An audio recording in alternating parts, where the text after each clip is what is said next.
Agneeswaran, offer and acceptance MP சீட்டுக்காக தான் இந்த சந்திப்பு நடந்துச்சா? ஜிகே மணி எடப்பாடி சந்திச்சது சார். நீங்கள் சொல்லக்கூடிய இந்த ஆஃபர் அக்செப்டன்ஸ் வந்து கான்ட்ராக்டில் வேணால் அது ஓகே ஆகலாம், கூட்டணியில் அரசியல் கணக்குக்கு அது ஒத்து வராது. எலெக்ஷன்லாம் இப்போ கான்ட்ராக்ட் பேசிஸ்ல தானே சார், குறைந்தபட்ச செயல் திட்டம் இருக்குல்ல. அது பிரசாந்த் கிஷோர் வந்ததுக்கு பிறகு ஒட்டுமொத்த இந்திய நாட்டினுடைய அரசியல் கட்சியும் எம்என்சி கம்பெனியா தான் மாத்திக்கிட்டு இருக்காங்க. அது வேற விஷயம். ஜனநாயகம் என்ற போர்வையில் நாம் ஒளிந்து கொண்டு கோடீஸ்வர முதலாளிகளை சட்டமன்ற சார் 2014லயே இந்திய நாட்டினுடைய பிரதமரை உருவாக்குனவர் அவர் தானே. அத பிரதமரே சொல்றாருல, அப்புறம் என்ன தனி மனிதர்? ஆனா அந்த தனி மனிதர் பீகார்ல போய் நிக்கிற போது தோத்து போயிட்டாரு. அதுதான் எனக்கு வேதனை.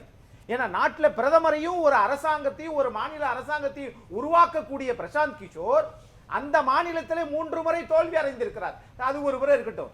இங்க நீங்க சொல்லக்கூடிய செய்தி கடைசி வரைக்கும் அண்ணன் ரவீந்திரன் துரைசாமி அவர்களுக்கு நான் வந்து நிறைய நுணுக்கங்களை நான் கத்துக்கணும் அண்ணன் கிட்ட இருந்து. அண்ணன் ரவீந்திரன் துரைசாமி இருந்து எனக்கு ஒரு நுணுக்கத்தை நீங்க சொல்லுங்க. இப்போ ஜிகே மணி எடப்பாடி பழனிசாமி சந்திப்பு என்ன நுணுக்கம்? அரசியல் பாட்டாளி மக்கள் கட்சியினுடைய திரு கோகா மணி அவர்களும் அதிமுகவினுடைய கட்சியினுடைய பொதுச் செயலாளரும் சொன்னால்தான் நமக்கு தெரியும். ஒன்று தெரியும். அக்னீஸ்வரன் சார், உங்களுக்கு அந்த சிம்டம்ஸ் தெரியாதா? இல்ல அதை கேட்காம தான் இங்க வந்திருப்பீங்களா? நான் இப்ப என்ன சொல்றேன்னா, இப்ப நான் இப்படி கேட்கிறேன், தெரிஞ்சுட்டு தானே வந்திருப்பீங்க. அண்ணன் இவர்கள் சொல்லும் போது சொல்றாரு அவங்களுக்குள்ள என்ன நடந்தது அப்படின்றத டேர்ம்ஸ் அண்ட் கண்டிஷன் தெரியாம பேச முடியாதுன்றாரு. நான் இப்ப கேட்கிறேன், 2024 நாடாளுமன்ற தேர்தலில் பாட்டாளி மக்கள் கட்சி உங்களோட தான் இருந்துச்சு. ஏன் அப்பெல்லாம் மத்திய அமைச்சர் உங்களுக்கு கொடுக்க மாட்டீங்களா? அப்ப தேவையில்லை. ஏன் தெரியுமா?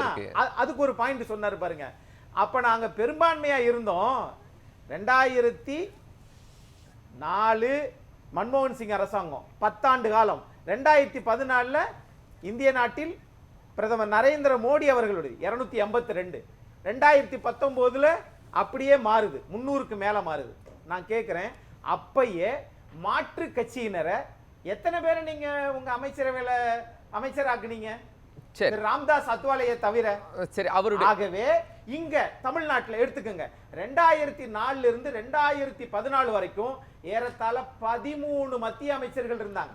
இப்போ நான் உன்னை கேக்குறேன் சார், ஒரே ஒரு மத்திய அமைச்சர் தான் இருக்கிறார், திரு எல் முருகன். டாக்டர் எல் முருகனை தவிர தமிழ்நாட்டில் பாஜக பாமக இப்போ எடப்பாடி பழனிசாமி நான் மெகா கூட்டணியை ஃபார்ம் பண்ணுவேன்னு சொல்றாரு.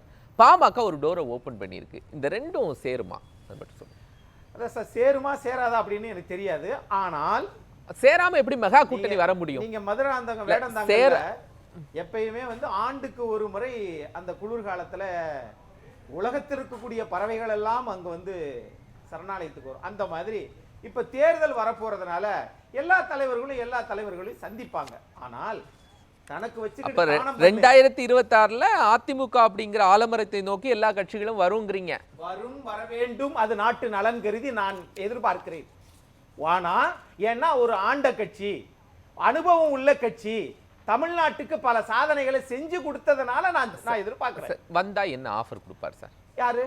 எடப்பாடி பழனிசாமி. நான் இப்ப கேக்குறேன், மணிக்கு கொடுக்கணும். 2024 பாட்டாளி மக்கள் கட்சி தேசிய ஜனநாயக கூட்டணி மத்திய அமைச்சரவை இருக்கக்கூடிய திரு நரேந்திர மோடி பாஜகவுக்கு போனாங்களே, என்ன ஆஃபர் கொடுத்தாங்க சொல்லுங்க? அண்ணன் ஓபனா சொல்லுங்க. போட்டிடுறதுக்கு சீட்ஸ் கொடுத்தாங்கல்ல மத்திய.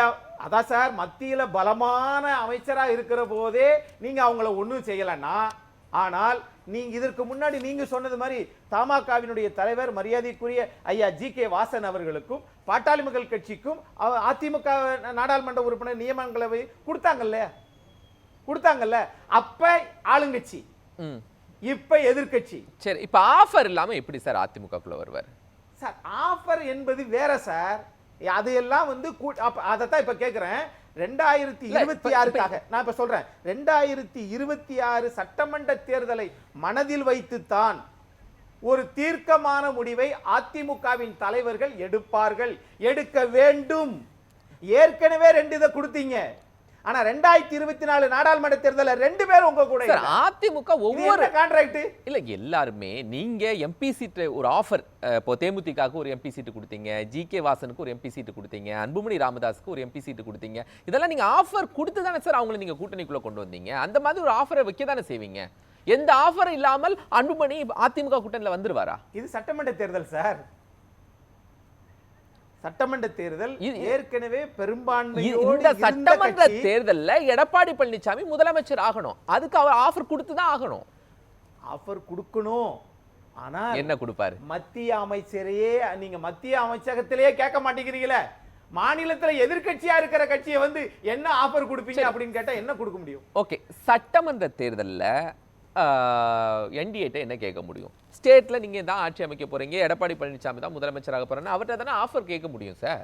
நான் ஒரு விஷயம் சொல்றேன். அண்ணன் சொன்னாரு இந்த வந்து தேசிய ஜனநாயக கூட்டணி அவங்களுக்கு வந்து ஒரு ராஜ்யசபா உறுப்பினரை கொடுத்து இது வந்து ஒரு மத்திய அமைச்சர் ஆக்கலாம் அப்படின்னு. நான் சொல்றேன் 2029 வரைக்கும் தமிழ்நாட்டில் எந்த கட்சி உறுப்பினரையும் மத்திய அமைச்சராக தேசிய ஜனநாயக கூட்டணி ஆக்காது சார். அது அவங்க பிரச்சனை சார். அதிமுக ஆக்குமா? அதிமுக எப்படி அதைத்தான் சொல்றேன். அவங்களுக்கு தேவை 2026 தேர்தல். அந்த தேர்தலில் வாக்கு சதவீதம் சரி 2021 பாட்டாளி மக்கள் கட்சி 3.8%, 2024 அப்ப 3.8 இருக்கும்போது அதிமுக இருந்துச்சு, 2024 4.2% வாக்கு சதவீதம் உயர்ந்திருக்கு. ஆனால் யாரு கூட நின்று? பாஜக கூட நின்று. இதே வாக்கு சதவீதம் இன்னும் உயரும். ஆனால் நீங்க இதற்கு என்ன ஆஃபர் கொடுப்பீங்க அப்படின்னு கேக்குறீங்க.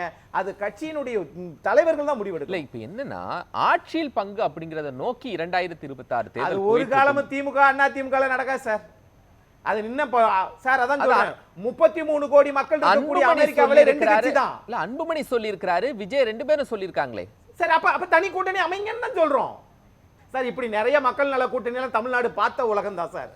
ஆனால் கட்டமைப்பை உருவாக்கி வச்சிருக்கிற கட்சி 2 இல்ல சார். அது நாளைக்கு மாறுமா?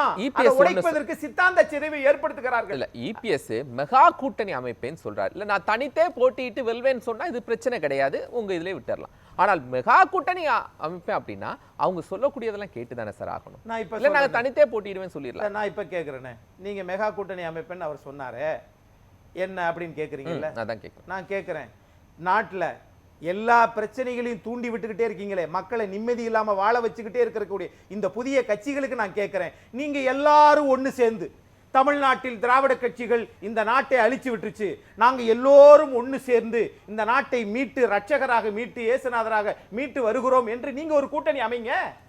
அமைக்கவும் மாட்டீங்க, குறை சொல்லிக்கிட்டே இருப்பீங்க. நான் ஒரு கேள்வி கேட்கிறேன் சார். இபிஎஸ் முதலமைச்சர் ஆகணுமா ஆகண்டாமா? அப்ப அதுக்கு மெகா கூட்டணி உருவாக்கி தானே ஆகணும் சார். அதற்கும் இந்த இதுக்கும் ராஜ்யசபா இதுக்கும் என்ன சார் சம்பந்தம்? என்ன சம்பந்தம்? இது ராஜ்யசபாங்கிறது இல்ல சார், மெகா கூட்டணியை நோக்கான நகர்வு, அதற்கான அச்சாரம். அதுக்கு தான் பொதுச் செயலர் தெளிவா பதில் சொல்லியிருக்கிறார். அதிமுக பொதுச் செயலர் சொல்லிக்கிறாரு 6 மாதம் கழித்து தான் அது முடிவெடுக்கப்படும். இப்பயே வந்து நீங்க கேட்டீங்கன்னா உடனே அடுத்த கேள்வி, ஏன் மெகா கூட்டணி ஆரம்பிச்சீங்க, எதுவுமே பண்ண முடியல? நான் இப்ப கேட்கிறேன், யாராவது ஒரு ஆள் தமிழ்நாட்டில் ஒரு ஊடகமாவது கேட்டு ஏப்பா இந்த மாதிரி திமுகவில் வந்து 13 கட்சி இருக்குது, இந்த 13 கட்சியும் கேள்வியே கேட்க மாட்டேங்குது, எதுக்கு தனியா கட்சி நடத்திக்கிட்டு திமுகவுடைய இணைச்சிடலாமே அப்படின்னு யாராவது ஒரு ஆள் கேட்குறீங்களா? சரி விசிக கேட்குதே, எங்க வந்து சிபிஐ கொடுங்கன்னு சொல்லி, அதுக்கு விசிகாவினுடைய தலைவர் மரியாதைக்குரிய திருமாவளவனாவது, ஐயா நீங்க சிபிசிஐடி கேட்டோம் கொடுத்தீங்க, நன்றி தெரிவிச்சோம், எனக்கு சிபிஐ கொடுங்க அப்படின்னு கேட்கிறாரா? கேட்க மாட்டாங்க. அப்ப அதுக்கு நீங்க திமுகவிலே சேர்த்து விட்டுருங்கன்ற கட்சியை. திமுக கட்சி அதிமுக இருக்கக்கூடாது என்று விரும்புபவர்களில் பல பேர் இருக்கிறாங்க. அக்னிஷன் சார், திமுக வீழ்த்தணும், அது அதிமுகவுடைய அஜெண்டா.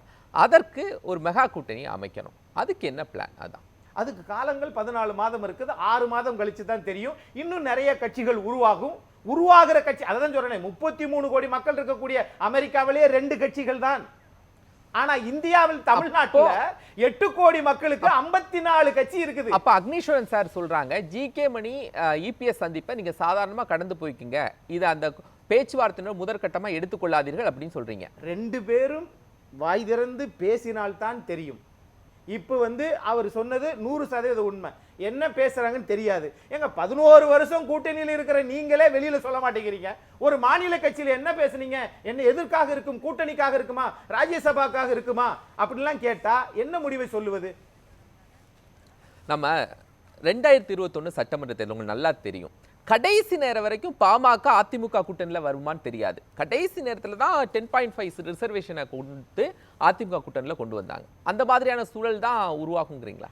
அந்த ஒரு முடிவை சற்று தள்ளி போட்டிருந்திருக்கலாமோ, திரும்ப ஆட்சிக்கு வந்ததற்கு பிறகு 10.5 நடைமுறைப்படுத்தியிருந்திருக்கலாமோ என்று இன்றைக்கு நினைக்கிறவர்கள் அன்றைக்கு அதை நினைச்சிருந்திருக்கணும் அப்படின்றது பல பேருடைய பார்வையாக நான் பதிவு செய்கிறேன். தொடர்ந்து பேசலாம்.